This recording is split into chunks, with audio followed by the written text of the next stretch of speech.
Today we're going to be making something really fun and exciting, so let's jump in and get started. I'm going to be showing everyone how to make your own holographic silicone mold step by step. So this is diffraction grating. It is not holographic window film off Amazon. This is something completely different. You can get it from Rainbow Symphony's website.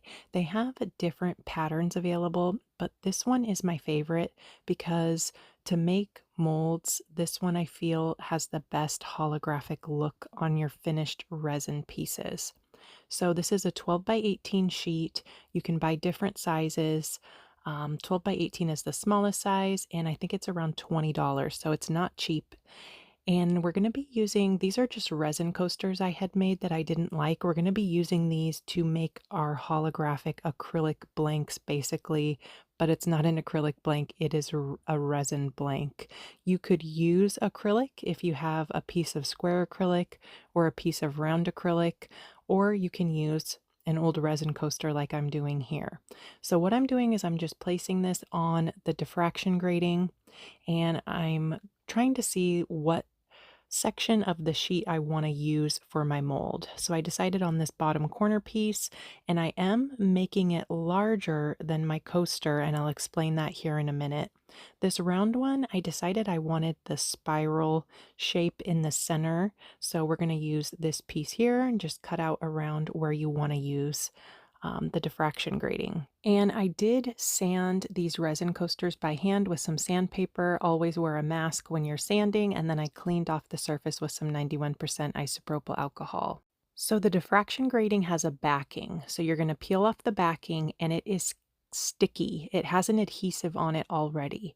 So with these, I like to make a U shape, hit it in the middle, and then just very carefully place it down, make sure there's no air bubbles trapped under it, and really make sure that that diffraction grating is adhered to your acrylic blank or your resin piece, whatever you are making holographic to make your mold. And I did make this larger because I just wanted to do it this way. I cut off the excess, and you can see there's like a little tiny bit left around the perimeter of the coaster. We're going to go in with an X-Acto blade and trim that up. And then any scraps, you can put those on your window. And then in the sunshine, it'll throw some really pretty rainbows. They make little tiny sun catchers, basically. Same thing on this one. I was trying to hit that spiral pattern on the center of this round coaster and very carefully pushing it down. You want to make sure you wear gloves because the diffraction grating is very fragile. It can scratch, so make sure you wear gloves when you're handling it, because if you scratch this diffraction grating, it is going to show up on your silicone mold. Same thing on here, cut off the excess. Now I'm going to go in with an X-Acto blade and very carefully trim off any more of the excess. I probably could have done this from the start, but I didn't want to mess this up because the diffraction grating is expensive. So I just wanted to cut off as much as I could and then go in with my X-Acto blade. And I did try another one of these off camera, and I tried to just cut very closely to the edge with scissors, and it ended up ripping the diffraction grating. So you need an X-Acto blade for this, or X-Acto knife, whatever you want to call it. So I went around the perimeter on each of my holographic resin blanks and cut off any excess, making sure that there was no diffraction grating hanging over the edge. And now we're going to get ready to make our molds. So the silicone rubber I'm using is from S Resin. The kit will come with these round mold housings, but they also sell this other modular mold housing, which is this here. And this one is really nice because it's adjustable. You can make different sizes, and it's basically just a bunch of little pieces. You fit them together like this, add the binder clips. It comes with all of this stuff in the kit. I'll link all the materials I'm using down below in the description box. The silicone rubber and the mold housings are from Let's Resin, and discount code NAPTIME will give you a discount. And you can see it had a few extra pieces, so you can make a bigger mold if you want to, but this was the size that I needed. That was perfect. And for the bottom of my mold housing, I'm going to use packing tape. So I'm just taking several pieces and overlapping them on each other so it makes a barrier. This is going to be the bottom of our mold housing. And I'm just going to take my mold housing here, push it down on top of that tape, Same thing with the round one. Take a few pieces of the packing tape, slightly overlapping the pieces on each other so it makes a barrier. You don't want the silicone rubber to flow out of the bottom of this. You could also use transfer tape if you have some. I just like to use what I have on hand, which was packing tape. And now we're going to mix up our silicone rubber. I like this blue silicone rubber from Let's Resin. The kit comes with gloves and mixing cups. It's just like resin. It's got a part A and a part B. This one is called their 30A silicone rubber. And when it's, before I mix up my silicone, I like to kind of shake the jugs a little bit just to kind of mix the product inside the container. And silicone rubber is a little bit different than resin because it's a 1-to-1 ratio by weight. So you need a digital scale. I'm doing 22 ounces total because I was working on a few different projects. So 11 ounces of the part B and 11 ounces of the part A. But for just these two projects, you would need 10 ounces. So 5 ounces part B and 5 ounces part A. And then you're just going to mix for 5 minutes. This is sped up. You want to mix slowly. Scrape the bottom of the cup, scrape the sides of the cup, scrape off your stir stick, just like when you're mixing up epoxy, and mix for 5 minutes.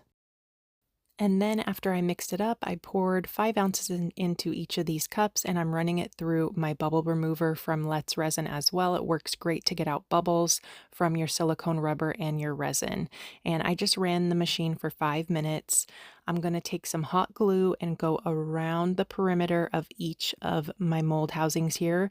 You want to make sure you go very generous with the hot glue. You don't want any silicone rubber to leak out. So off camera, I just went around each of my mold housings with a ton of hot glue to make sure I'm sealing it up. Here I'm just very carefully making sure that that diffraction grating is adhered to the resin coaster and making sure that it's not lifting in any spot, and then just pushing it down so it is stuck to that tape and it's going to stay, and no silicone rubber is going to run under the resin coaster while the silicone rubber is curing. Same thing on this one. Just going to place it down in the mold housing, and you want to make sure you don't put it too close to the inside of the mold housing. You want to make sure there's enough room around the edge of your resin coaster that you're going to mold, or your acrylic blank, whatever you're going to use to make your holographic mold. This is 5 ounces of that silicone rubber we ran through the bubble remover, just pouring it right on top. And that's it. Super simple and easy. Same thing on this one. 5 ounces, pour it right on top. I'm going to let this sit for about 10 minutes, and then I'm going to come check on it. Make sure you keep your hot glue gun plugged in because you want to make sure there's no leaks. So here we are 10 minutes later. I can see that this one sprung a leak right here. So I'm going to go in with a bunch of hot glue, and that's it. Leave it. The other mold housing did not leak at all. This is the next day. We're going to take off the tape off the bottom, and then I just take my thumbs, push the mold out from the top, and it pops right out, and that hot glue will peel right off the mold housing as well. I'm going to take my cuticle trimmer and just trim around the perimeter to get that little bit of excess off there, make it nice and clean. And then we're going to take the resin coaster out. And like I said, you don't have to use a resin coaster. You can use a piece of acrylic if you want it. I just wanted to use what I had on hand, and you can see it made a holographic silicone mold. Super simple and easy to make these. Let me know if you guys have any questions down in the comments. This is really fun. You can get really creative with making your own holographic molds. I'm going to take the cuticle trimmer and just trim around the inside cavity of the mold as well. Now we're going to take this one out. Same thing, pop off the binder clips, pull off the tape, and I wanted to show you guys how easy that hot glue peels off as well. Just comes right off of the plastic.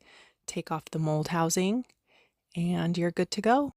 And if you have a Cricut machine or any type of cutting machine like a Silhouette, I'm sure that you could cut the diffraction grating on that type of machine and then, get really creative, do different shapes. But for this video, I just wanted to show you really easy basic shapes, a square and a circle or a round. Because not everybody has a Cricut, but I'm sure everybody has an old resin coaster laying around, right? And same thing on this one, just trimmed it up, perfect and you have holographic silicone molds. Thanks so much for watching. I hope you liked this video. If you did, don't forget to subscribe and go watch a few of my other videos. It helps out my channel if you watch a few of my videos back to back. And a few tips I wanted to share were to make sure that your workspace is completely level before you start working and there's no wrinkles in your tape. Or if you're working on parchment paper like I like to do, make sure there's no wrinkles. Make sure there are no wrinkles in that because that will show up on your finished mold, and any air bubbles that are trapped underneath the diffraction grating will also show up on your finished mold. And any scratches or imperfections on the diffraction grating will also transfer to your mold. So just a few tips I wanted to throw in there really quick. Thank you guys so much for watching. Don't forget to subscribe to my YouTube channel, Naptime Creations. Let me know if you have any questions down in the comments, and definitely check out Let's Resin, discount code Naptime. Bye guys.